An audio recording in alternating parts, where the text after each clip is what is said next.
Students, जैसा कि हम चैप्टर सेल के बारे में स्टडी कर रहे हैं, हमने प्रीवियस क्लास में चैप्टर सेल में सेल ऑर्गेनेल्स जैसा कि हम टॉपिक पढ़ रहे हैं उसमें एंडोप्लाज्मिक रेटिकुलम से स्टार्टिंग की थी और एंडोप्लाज्मिक रेटिकुलम के स्ट्रक्चर और उसके फंक्शंस के बारे में बात की थी। तो एक बार हम रिवाइज कर लेते हैं। एंडोप्लाज्मिक रेटिकुलम एक ट्यूब्यूलर स्ट्रक्चर होता है, सिंगल मेम्ब्रेन बाउंड ऑर्गेनेल होता है जो कि दो टाइप्स की होती है, RER रफ एंडोप्लाज्मिक रेटिकुलम और SER smooth endoplasmic reticulum. Smooth endoplasmic reticulum पर राइबोसोम्स प्रेजेंट नहीं होते हैं और उनकी वॉल स्मूथ होती है, इसीलिए उसे स्मूथ एंडोप्लाज्मिक रेटिकुलम कहा जाता है। नेक्स्ट होती है RER। RER पर राइबोसोम्स अटैच रहते हैं, इसी वजह से उसे कहा जाता है rough endoplasmic reticulum. Endoplasmic reticulum का स्ट्रक्चर जो है वो 3 पार्ट्स में डिवाइडेड होता है, सिस्टर्नी, ट्यूब्यूल्स और वेसिकल्स। आज हम और एंडोप्लाज्मिक रेटिकुलम के जो मेन फंक्शंस होते हैं वो होता है प्रोटीन का सिंथेसिस करना। प्रोटीन का सिंथेसिस कौन करते हैं? राइबोसोम्स। राइबोसोम्स प्रोटीन का सिंथेसिस करते हैं जो ER के थ्रू ट्रांसपोर्ट होता है। ER मेनली ट्रांसपोर्ट सिस्टम होता है एक सेल का, यानी जो भी मटेरियल ट्रांसपोर्ट होता है वो ER के थ्रू ट्रांसपोर्ट होता है दूसरी सेल ऑर्गेनेल्स को। ठीक है, अब आज हम पढ़ने जा रहे हैं Golgi body. Golgi body it was first reported by Camillo Golgi in 1898 in nerve cells of cats and barn owls. जो कैमिलो गोल्जी एक साइंटिस्ट थे, उनके थ्रू इस गोल्जी बॉडी को डिस्कवर किया गया था 1898 में। और किस में किया गया था? कैट्स की और बार्न आउल्स की। बार्न आउल्स जो है वो आउल्स की ही एक ब्रीड होती है, उनकी नर्व सेल्स में। नर्व सेल्स जैसा कि आप जानते हैं, आप लोगों ने प्रीवियस क्लास में भी पढ़ा होगा, नर्व सेल्स जो है वो नर्व इम्पल्स का ट्रांसमिशन करती है और मेनली ब्रेन की स्ट्रक्चरल एंड फंक्शनल यूनिट होती है, जिसे न्यूरॉन भी कहा जाता है। उन्हीं न्यूरॉन और नर्व सेल्स में कैट के और बार्न आउल्स के न्यूरॉन और नर्व सेल्स में कैमिलो गोल्जी ने गोल्जी अपरेटस की डिस्कवरी की थी। Golgi apparatus also called Golgi complex और गोल्जी बॉडी। इसे गोल्जी कॉम्प्लेक्स और गोल्जी बॉडी भी कहा जाता है और गोल्जी अपरेटस भी कहा जाता है। 3 नेम्स हैं। Membrane bound organelles of eukaryotic cells. ये क्या है? मेम्ब्रेन बाउंड ऑर्गेनेल है। किसका? यूकैरियोटिक सेल का, क्योंकि प्रोकैरियोटिक सेल में गोल्जी बॉडी प्रेजेंट नहीं होती है। Sales with clearly defined nuclei. Eukaryotic cells कौन सी होती है? जिनके अंदर क्लियर और डिफाइंड न्यूक्लियाई प्रेजेंट होता है, यानी न्यूक्लियस जो है वो न्यूक्लियर मेम्ब्रेन से बाउंड होता है। That is made up of a series of flattened stacked pouch called cisternae. जैसे एंडोप्लाज्मिक रेटिकुलम भी 3 पार्ट्स में डिवाइड होता है, सिस्टर्नी, ट्यूब्यूल और वेसिकल, वैसा ही सेम गोल्जी बॉडी या गोल्जी अपरेटस भी 3 पार्ट्स में डिवाइड होता है। उसमें मेन जो उसका पार्ट होता है वो फ्लैट स्टॉक पाउचेस होते हैं, जिसे क्या कहा जाता है? सिस्टर्नी। ऐसे ही एंडोप्लाज्मिक रेटिकुलम में भी जो मेन पार्ट होता है उसे क्या कहा जाता है? Cisternae. It is referred as the manufacturer and shipping center of the cell. Golgi body में बहुत सारे कंपाउंड्स बनते भी हैं और वहीं से सेल के अदर ऑर्गेनेल्स को पास आउट होते हैं, इसीलिए उसे शिपिंग सेंटर भी कहा जाता है। Golgi is involved in the packaging of protein molecules before they are sent to their destination. जैसा कि हम जानते हैं कि जो प्रोटीन है वो ER में राइबोसोम्स के थ्रू फॉर्म होता है और उनकी जो पैकेजिंग है वो ER से ट्रांसपोर्ट होकर गोल्जी बॉडी में होती है। जैसे ही गोल्जी बॉडी में पैकेजिंग होती है उसके बाद ही जो प्रोटीन है उसे अदर ऑर्गेनेल्स तक ट्रांसपोर्ट किया जाता है। These organelles help in processing and packaging the macromolecules like protein and lipid that are synthesized by the cell and hence act as post office of the cell।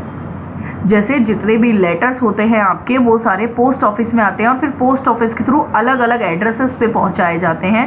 उसी तरह से protein और lipid भी RER और SER में बनने के बाद कहाँ पहुंचते हैं? गोल्जी बॉडी में, और फिर गोल्जी बॉडी से अदर ऑर्गेनेल्स को ट्रांसपोर्ट किए जाते हैं। अब हम देख लेते हैं स्ट्रक्चर गोल्जी बॉडी का। तो ये आपके सामने जो स्ट्रक्चर दिख रहा है ये गोल्जी बॉडी का स्ट्रक्चर है।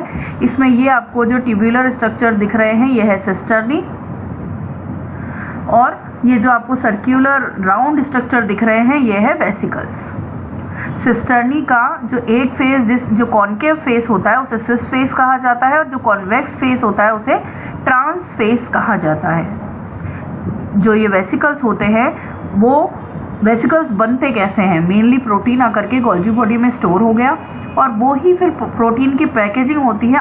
प्रोटीन जो है वो एक आउटर मेम्ब्रेन से कवर हो जाता है और वेसिकल का फॉर्म ले लेता है, जैसा कि आपको यहाँ दिख रहा है न्यू फॉर्मिंग वेसिकल ऐसे बनता है और बन करके रिलीज हो जाता है एक ड्रॉपलेट की फॉर्म में और फिर रिलीज होकर के दूसरे ऑर्गेनल्स तक इसी फॉर्म में पहुंचता है और उनकी मेम्ब्रेन पे जाकर के ब्लास्ट हो जाता है और प्रोटीन जो है उनकी मेम्ब्रेन से अंदर चला जाता है। ये प्रोसीजर होता है ट्रांसपोर्टेशन का। अब हम सेल के अंदर गोल्जी बॉडी की पोजीशन देखें तो ये न्यूक्लियस है।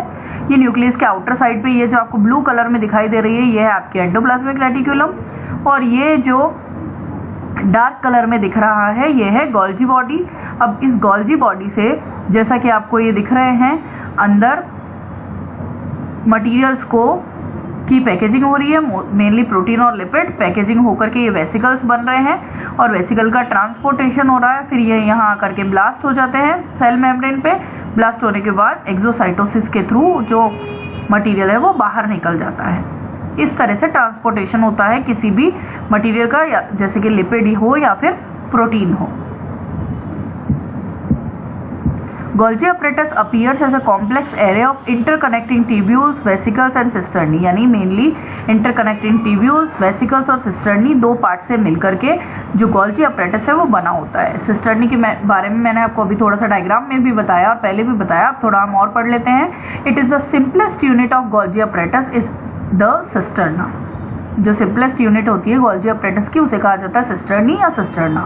Cisternae about 1 micrometer in diameter, बिल्कुल छोटा सा होता है, 1 माइक्रोमीटर होता है जिसका diameter. Are central flattened plate like और saucer like closed compartment that are held in parallel bundles और stacks one above the other, एक के ऊपर एक ऐसे स्टॉक्स के फॉर्म में अरेंज होते हैं। In each stack cisternae are separated by a space of 20 to 30 nanometer. Each stack में जो सिस्टर्नी है सेपरेटेड होते हैं जिनके बीच में स्पेस होता है 20 to 30 नैनोमीटर, विच में कंटेन रॉड लाइक एलिमेंट्स और फाइबर, जिनके अंदर की कुछ रॉड लाइक एलिमेंट्स और फाइबर प्रेजेंट होते हैं। Each stock of cisternae forms a dictyosome. ये जो गोल्जी बॉडी है ये प्लांट्स में जो गोल्जी बॉडी प्रेजेंट होती है उसे कहा जाता है डिक्टियोसोम और एनिमल सेल में गोल्जी बॉडी को गोल्जी बॉडी या गोल्जी apparatus कहा जाता है, विच में contain 5 to 6 Golgi cisternae in animal cell और 20 और more cisternae in plant cell. Animal cell में सिस्टर्नी कितने होते हैं 5 to 6 और प्लांट सेल में कितने होते हैं 20 और more. The margin of each cisterna are gently covered so that the entire dictyosome of Golgi apparatus takes on a bow like appearance. ये जो सिस्टर्नी होते हैं ये कर्व्ड कर लेते हैं अपने मार्जिन को, उससे ये किस तरह से दिखाई देते हैं जैसा कि एक बो होता है। The Golgi body has a definite polarity. The cisternae at the convex end of the dictyosome comprises forming phase, यानी F phase और cis phase। जो convex phase होता है वो F phase या cis phase कहलाता है, while the cisternae at the concave end comprises the maturing phase और trans phase। दो फेज मैंने अभी आपको डायग्राम में भी बताए थे। The forming phase is located next to either the nucleus or endoplasmic reticulum। जो फॉर्मिंग फेज होता है वो न्यूक्लियस और एंडोप्लाज्मिक रेटिकुलम के जस्ट पास में प्रेजेंट होता है। The maturing phase is usually directed towards the plasma membrane. It is the functional unit of Golgi body. Next है, अब हमने सिस्टर्नी के बारे में पढ़ा, नेक्स्ट हम पढ़ रहे हैं tubules. These are spherical components and lie towards the concave side. Tubules किधर प्रेजेंट होते हैं कॉन्केव साइड पे और ये स्फेरिकल, जैसे वेसिकल भी स्फेरिकल होते हैं और ये भी स्फेरिकल शेप के कंपोनेंट्स होते हैं। Vesicles these are small size components present along the convex surface of edges of the cisternae. ये कहाँ प्रेजेंट होते हैं कॉन्वेक्स साइड पे। ट्यूब्यूल जो होते हैं वो कॉनकेव साइड पे होते हैं, वेसिकल्स जो होते हैं वो कॉन्वेक्स साइड पे होते हैं। यहाँ ट्यूब्यूल्स प्रेजेंट होंगे और यहाँ क्या प्रेजेंट होंगे vesicles. Functions of Golgi body.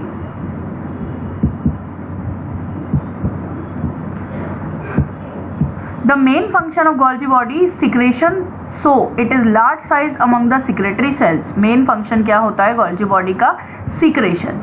क्योंकि अभी अपन ने पढ़ा था कि प्रोटीन और लिपिड जो फॉर्म होते हैं RER और SER में, फॉर्मेशन होने के बाद में उनकी गोल्जी बॉडी में पैकेजिंग होती है और फिर वहीं से उनका सिक्रेशन होता है वेसिकल्स के फॉर्म में। Glycosidation of lipids, addition of oligosaccharide to produce glycolipids. Oligosaccharide क्या होते हैं? कार्बोहाइड्रेट का एक फॉर्म होता है ओलिगोसैकेराइड, तो उनसे क्या बनता है? लिपिड्स के साथ उनका एडिशन करके ग्लाइकोलिपिड बनते हैं। जैसे ग्लाइकोप्रोटीन मैंने आपको एक बार बताया था कि कार्बोहाइड्रेट और प्रोटीन का कॉम्बिनेशन होता है, वैसे ग्लाइकोलिपिड जो है वो कार्बोहाइड्रेट और लिपिड का कॉम्बिनेशन होता है। नेक्स्ट है ग्लाइकोसाइलेशन ऑफ प्रोटीन। ग्लाइकोसाइलेशन मतलब addition of carbohydrate to produce glycoprotein. वही सेम अभी मैंने आपको बताया, ग्लाइकोप्रोटीन दैट मीन्स कार्बोहाइड्रेट का एडिशन है किसके साथ? प्रोटीन के साथ। फॉर्मेशन ऑफ प्राइमरी लाइसोसोम, जो लाइसोसोम है प्राइमरी लाइसोसोम, वो भी किसके थ्रू बनते हैं? Golgi body. Golgi body forms the cell plate during cell division by secreting hemicellulose, formation of enzyme and hormones. Golgi body जो है वो सेल डिवीजन में भी एक मेन रोल प्ले करता है कि जो मतलब जो सेल डिवीजन है उसमें क्या होता है? माइटोसिस मियोसिस दो टाइप का होता है। तो सेल डिवीजन में क्या होता है कि प्लांट्स में सेल प्लेट का फॉर्मेशन होता है। तो प्लांट्स में वो जो सेल प्लेट का फॉर्मेशन होता है, जब दो सेल डिवाइड होती है तो वो सेल प्लेट जो मिड में बनती है उसका फॉर्मेशन गोल्जी बॉडी के थ्रू होता है। गोल्जी बॉडी के थ्रू ये हेमीसेल्यूलोज कंपाउंड रिलीज होता है जो कि कुछ एंजाइम्स और हार्मोन्स को रिलीज करता है। In oocytes of animal Golgi apparatus function as center around which yolk is deposit. Animal के oocyte में जो गोल्जी अपरेटस है वो यॉक को डिपॉजिट करता है। क्या करता है? यॉक को डिपॉजिट करता है या यॉक का फॉर्मेशन करता है एक तरह से, जिस फॉर्मेशन ऑफ यॉक के प्रोसीजर को क्या कहा जाता है? वाइटेलोजेनेसिस। तो वाइटेलोजेनेसिस में भी हेल्प करता है कौन सा ऑर्गेनेल? Golgi apparatus. नेक्स्ट है membrane of the vesicles produced by Golgi apparatus join in the region of cytokinesis to produce new plasmolemma. जो मेम्ब्रेन होती है वेसिकल की, जो कि किसके थ्रू प्रोड्यूस किए जाते हैं? गोल्जी अपरेटस के थ्रू। वो क्या करती है? साइटोकाइनेसिस। साइटोकाइनेसिस होता है डिवीजन ऑफ साइटोप्लाज्म, उसमें भी हेल्प करती है क्या करने में? प्लाज्मा लेमा का फॉर्मेशन करने में। It is also called export house of the cell. Export house of the cell भी कहा जाता है गोल्जी बॉडी को, क्योंकि यहीं से जो है वो जो मेन कंपाउंड्स है वो ट्रांसपोर्ट हो रहे हैं, प्रोटीन और lipid. Golgi body contains phospholipid, protein, enzymes and vitamin C. The Golgi complex give rise to the acrosome in the animal sperm. Animal sperm जो होता है उसमें जो एक्रोसोम बनता है उसके हेड के अपर साइड पे, उसका फॉर्मेशन भी गोल्जी कॉम्प्लेक्स या गोल्जी बॉडी के थ्रू होता है। Transformation and recycling of plasma membrane. Plasma membrane की रीसाइक्लिंग और ट्रांसफॉर्मेशन में भी कौन हेल्प करता है? Golgi body. तो ये हमने गोल्जी बॉडी क्या होता है जिसकी डिस्कवरी किसने की थी? कैमिलियो गोल्जी ने। किसमें की थी? कैट के नर्व सेल्स में और बार्न आउल के नर्व सेल्स में हमने ये पढ़ा। उसके 3 जो है वो पार्ट्स होते हैं, सिस्टर्नी, ट्यूब्यूल और वेसिकल। उसके बारे में पढ़ा। सिस्टर्नी जो है वो ट्यूब्यूलर टाइप ही स्ट्रक्चर है, लेकिन अपने अपने मार्जिन से एक सिस्टर्नी अपने अपने मार्जिन से थोड़ा थोड़ा बेंड होकर के बो लाइक स्ट्रक्चर फॉर्म करता है। उसमें एक साइड पे जो कॉन्केव साइड है उस साइड पे तो क्या प्रेजेंट होते हैं? ट्यूब्यूल, और कॉन्वेक्स साइड पे क्या प्रेजेंट होते हैं? वेसिकल्स। तो गोल्जी कॉम्प्लेक्स का मेन जो फंक्शन होता है वो क्या करता है? पैकेजिंग करता है प्रोटीन की और लिपिड्स की, जो कि कहाँ बनते हैं? RER और SER में।